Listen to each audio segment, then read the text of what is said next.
안녕하세요. 고1 스카이반을 맡고 있는 강민정 선생님이라고 합니다.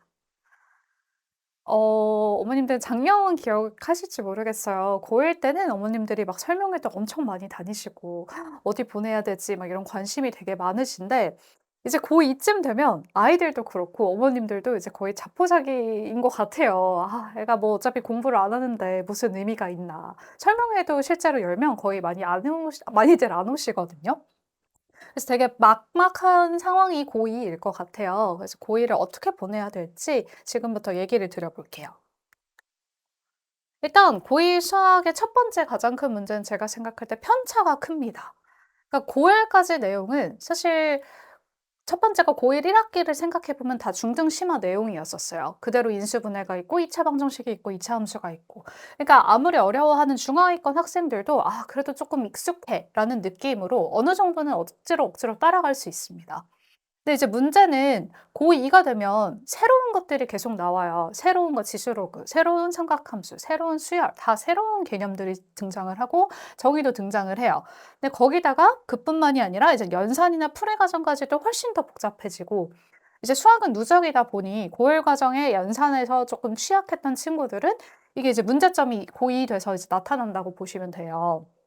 그래서 특히 선행을 많이 못했거나 기본기가 약한 친구들은 대치해서 따라가기가 생각보다 굉장히 힘들다라는 게 첫 번째 문제일 것 같아요.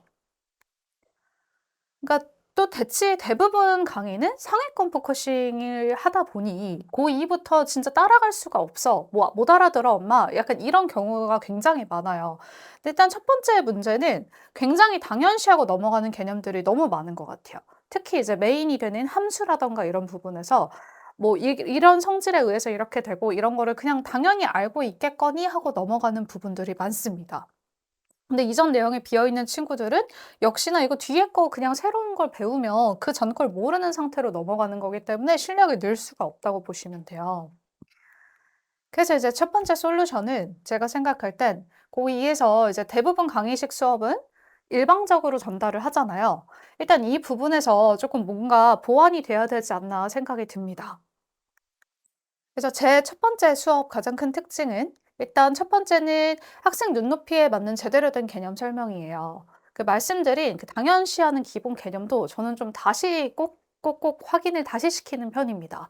이 부분도 놓치지 않고 이해를 시키고 그리고 그 개념을 가지고 대표 문제 풀이를 하는데 그 문제 풀이를 할 때도 이게 저희 반의 가장 큰 특징이라고 보시면 되는데 문제를 이제 난이도별로 구성을 해요. 이제 어쩔 수 없이 고2는 이제 1, 2등급 완전 상위권 층과 하위권 층의 갭차가 굉장히 많이 나요. 그래서 난이도별로 맞게 수준별로 구성이 돼서 같은 유형 안에서도 어떤 학생들은 첫 번째 난이도권만 다 일단 우선적으로 맞추는 게 목표 또는 어려운 것까지 해야 되는 친구들도 있고요.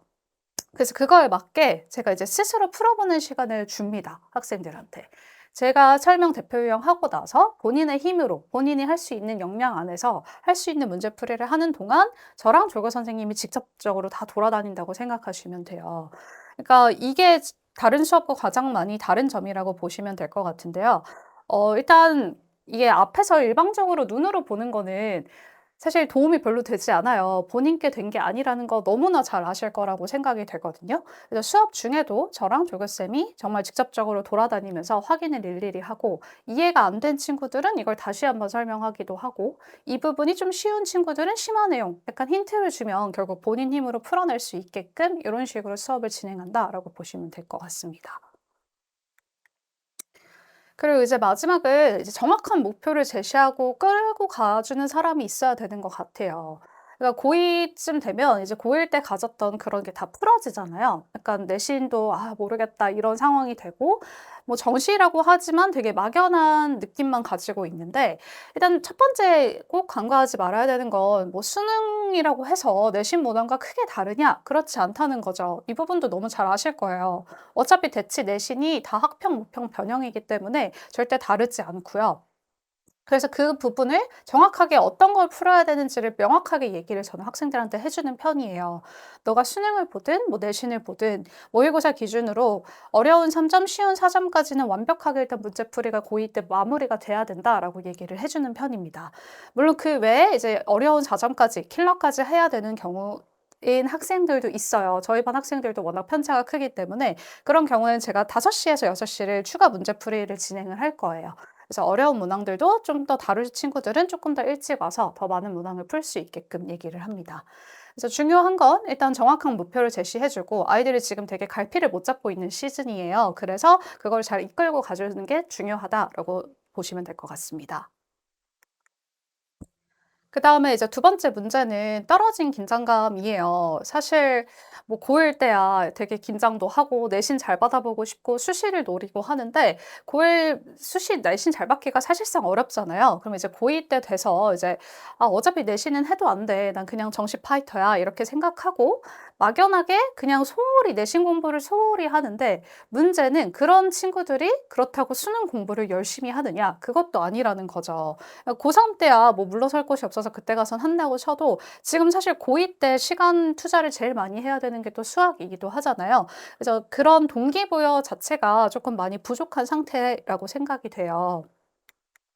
그래서 그거에 의지를 할 수 있는 선생님이 되게 저는 중요한 것 같아요. 고등 학창 시절에 있어서 사실 고3 까지 되게 장기전으로 바라봐야 되잖아요, 수능을 바라보더라도. 근데 아이들이 느낄 땐 우리 성인들이 느낄 때는 뭐 '시간 금방 간다.'라고 하지만 아이들이 느끼기엔 진짜 괴롭고 먼 게 느껴지거든요. 당장에 눈앞에 그냥 게임이 즐겁고 친구들과 노는 게 즐겁고 이런 경우가 많기 때문에 꾸준하게 그 학생에게 관심을 주고 계속해서 동기부여를 주는 게 저는 되게 중요하다 생각해요.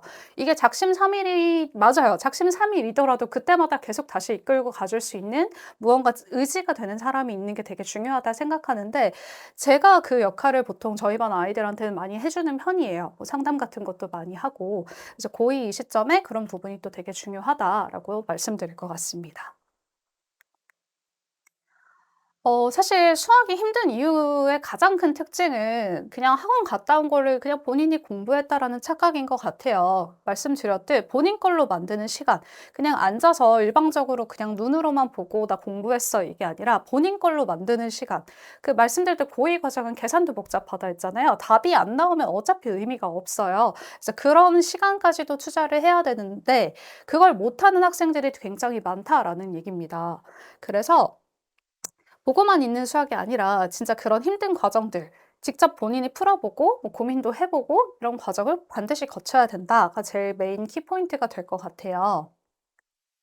그래서 제 수업을 이제 정리를 해드리면 말씀드렸듯 그 스스로 풀어보는 거, 수업 중에 중요한 내용, 개념, 당연시하는 개념 없이 개념 설명을 듣고 그 대표 문제들을 제가 이제 기본적으로 풀어주면 본인 난이도에 맞게 그거를 스스로 풀어보는 시간을 갖는 게 첫 번째고요. 그다음 이제 풀이 과정 작성인데요. 이거는 뭐 모든 문항을 다 노트에 푸는 것도 좋지만 이제 고1쯤 되면 그렇게까지 식을 다 예쁘게 쓰는 건 쉽지 않아요. 그렇기 때문에 테스트 본 거만큼은 꼼꼼하게 오답 페이퍼에 직접 풀이 과정 작성해 보게끔 이런 식으로 시킵니다. 그러니까 이것도 그냥 베껴 쓰고 '아 맞았어.' 동그라미 치는 게 아니라 제가 설명을 해 주고 그걸 지워서 백지에다가 본인이 다시 처음부터 식을 써 보는 과정을 연습하는 것이 굉장히 중요합니다. 그리고 마지막 그 의지되는 사람이 있다는 거. 그래서 제가 포기 없이 끌고 가는 수업이라고 자신 있게 말할 것 같아요. 학생들 뭐 정말 아무리 힘든 학생이어도 제가 어떻게든 끌고 가는 경우도 많고 막 공부를 다 포기한 것 같은 친구들도 저 수업만 유일하게 다니는 친구도 있어요. 그래서 그만큼 제가 의지를 해줄 수 있는 의지가 되어 주는 선생님이다라고 말씀을 드릴 것 같습니다. 그래서 제 수업 마지막으로 정리를 해 드리면 이제 그런 일방적인 강의만이 아니라 스스로 본인 걸로 만드는 시간이 필요하고 수학에서 뭐 다 상위권 포커싱이 아닌 뭐든지 누구든 열심히 하면 어느 정도 성적이 올라갈 수 있는 그런 가능성을 보여줄 수 있는 수업이다라고 말씀을 드릴 것 같고 말씀드렸듯 일단 수능 모의고사 기준으로 어삼시사 어려운 3점 쉬운 4점까지는 완벽하게 고1 때 목표로 하고 가자. 이게 제일 주가 되는 수업이다라고 보시면 될 것 같습니다. 제 수업은 화목 6시 에서 10시 고요. 클리닉 수업 뭐 전후로 진행이 될 거고 3월 4일 개강이 됩니다. 네. 여기까지가 이제 제 수업에 대한 얘기였어요. 사실 뭐 완벽하게 이해시키고 이런 부분들은 이제 제 강사인 제가 할 몫인 것 같고 저도 이제 아이들과 애정으로 그리고 뭐 학생들이 사실 열심히 본인 집에서 스스로 하는 게 되게 중요하잖아요. 지금도 저희 반 아이들은 제가 하루에 10문제씩 풀기에서 카톡 인증 이런 것도 되게 많이 진행을 하고 있어요. 그래서 어떻게든 정말 작심삼일이더라도 그때마다 다시 이끌어 주고 가는 강사라고 봐주시면 좋을 것 같고요. 고2도 이제 앞으로 좋은 결과 열심히 해서 좋은 결과 만들어내도록 기원하겠습니다. 지금까지 들어주셔서 감사합니다.